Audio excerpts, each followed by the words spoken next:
Recently, I received the following comment on one of my videos from Monica P. Jansen.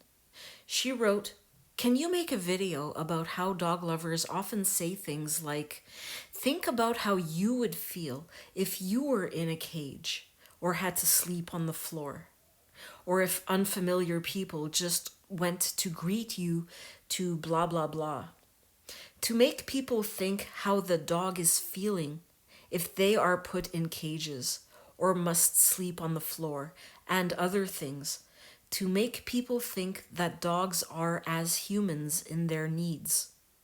Those who say those things annoy me to madness, because dogs are not thinking of needing comforts like humans, but the dog lovers think that they have the same needs to comforts as humans." So this is the requested video. There is a lot to consider from this comment. I have spoken before about the tendency of dog owners to put human feelings and motivations onto dogs in a process called anthropomorphism or humanization. To suggest that humans are like dogs is called zoomorphism. Zoomorphism and anthropomorphism are two elements of a way of thinking that is typified by the reasoning that they are just like us and we are just like them. It is a simplification of what it means to be a human, or what it means to be a dog, or any other animal for that matter. What I take from this comment is the concern for the comfort of dogs. In previous videos, I have spoken about this to some extent. People will spend money on comfortable bedding for their dog. They will allow their dog to sleep in bed with them, despite the dirt, parasites, and smell that the dog will bring with it. The comfort of the dog appears to be more important than their own comfort or health. People will buy clothes for dogs to keep them warm and dry in bad weather, and they feel that they are contributing considerably to the welfare of the dog. I will continue to talk about dogs because dogs are the main species that generates concern about comfort. There are a tiny number of other animal species that people take special care of their comfort, health, and general well-being, but the dog is the main species that evokes special concern. Racehorse owners, for example, will take very great care of their horses, but these horses represent a considerable financial investment in the first place, and the continued comfort and well-being of the racehorse is the difference between winning races and being a financial liability. There's a type of beef that is highly prized in Japan called Kobe beef. Extreme care is taken to ensure that the cattle that will produce Kobe beef are treated with great care and made very comfortable during their lifespan. Again, the obvious motive is profit, because Kobe beef is very rare and, as a result, is expensive. There are only 8 restaurants in the whole of the USA that are licensed to cook and sell Kobe beef. In both of these examples of the racehorses and the Kobe beef, the motivation for great care is profit. This is also true to a certain extent for show dogs that may provide a considerable earning potential for their owners if they are kept in good condition.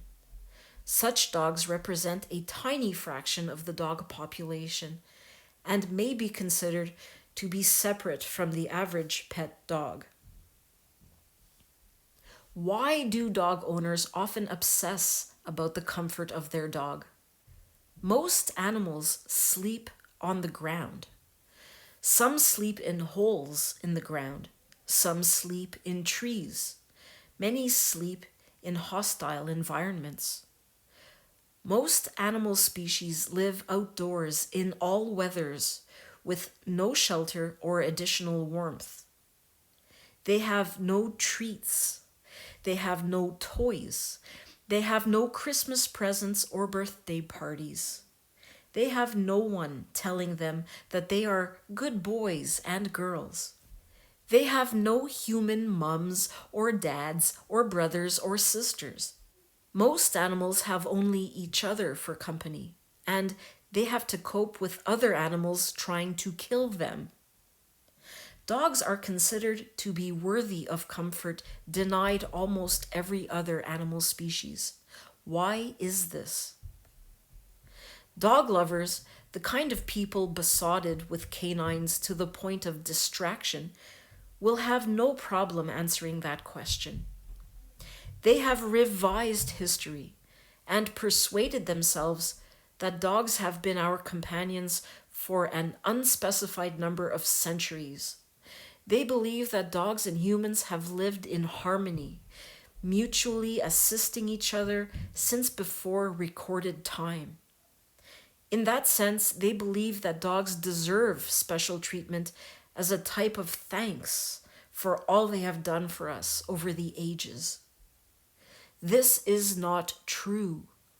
Dogs do not deserve thanks, nor do they deserve special treatment because they have done nothing for us.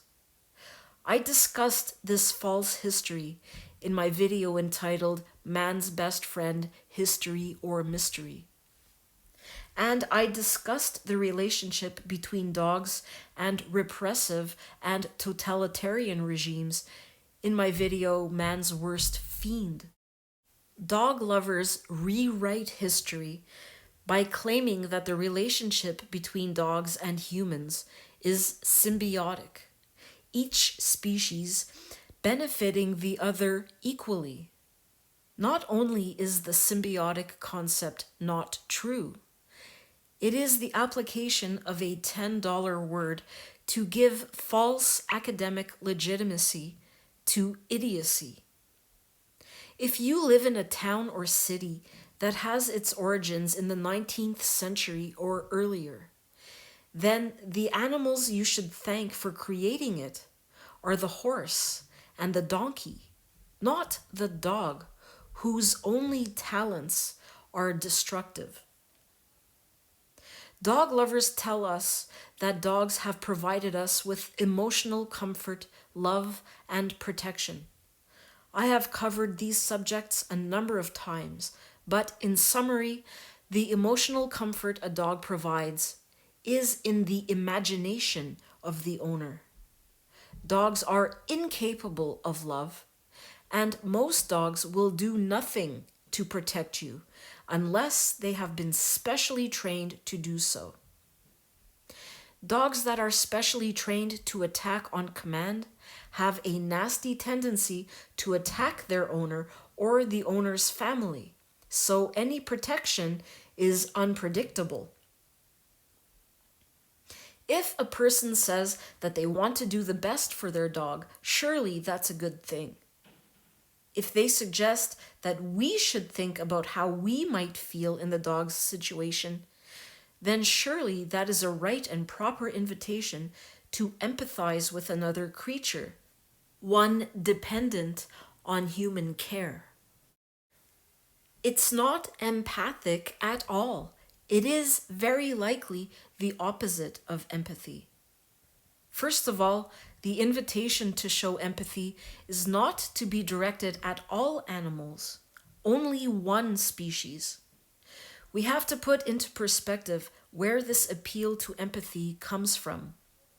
In most cases, it comes from someone who has entered into a commercial transaction to buy an animal, separate it from its mother at far too early an age, and imprison it in an environment created for humans.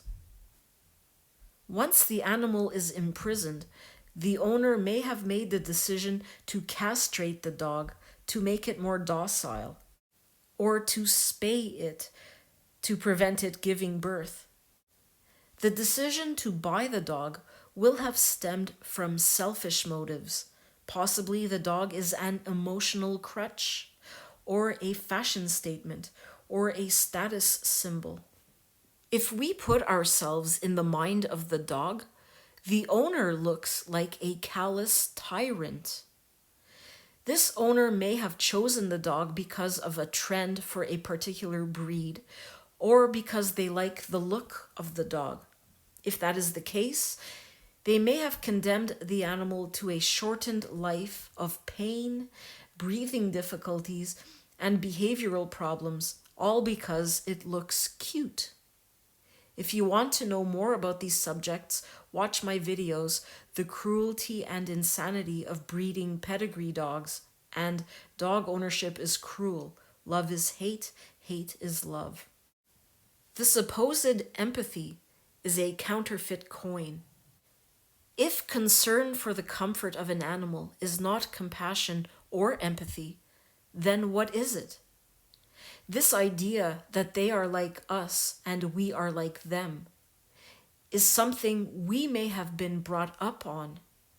Modern children's storybooks feature talking animals that have human-type thoughts and feelings.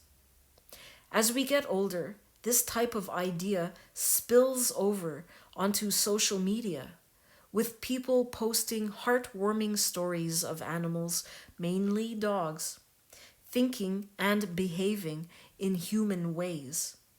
We are all familiar with stories on social media about animals supposedly asking humans for help or supposedly thanking them for assistance when they did nothing of the kind.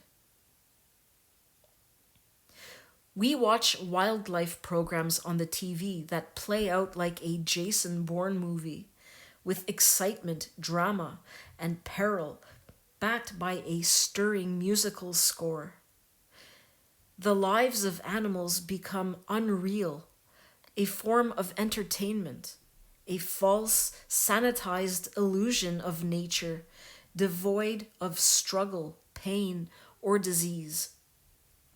Dog lovers expect their dogs to lead an idyllic life free of any discomfort because that's how they see the natural world. I have often remarked that dog owners know very little about dogs. They live in a world of fantasy, comforting themselves with manufactured facts that belong in fairy tales or children's stories. In the video American Psychosis that I referenced in my community section, Chris Hedges had the following to say, quote, I wrote a book called Empire of Illusion, The End of Literacy and the Triumph of Spectacle, which is about the danger of unplugging yourself from a print-based culture, end quote. He continued to say that, quote, underneath the guise of consumerism is unadulterated hedonism, end quote. All of the silly pictures, the memes, the false histories, and the stupid ideas about dogs provide a disguise and a justification for self-absorption and the abandoning of any concern outside of the self and the immediate moment. It is less common now, but many dog lovers used to describe themselves as animal lovers rather than dog lovers, although the only animal they loved was the dog. They seemed to think that having a dog gave them knowledge of the natural world and recognition as a compassionate and caring person with little effort on their part.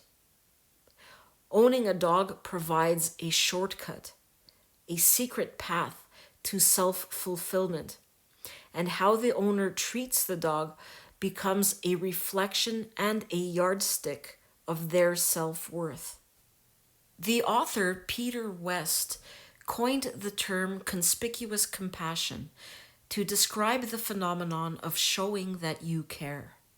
He wrote that, quote, our culture of ostentatious caring is about feeling good, not doing good, and illustrates not how altruistic we have become, but how selfish, end quote.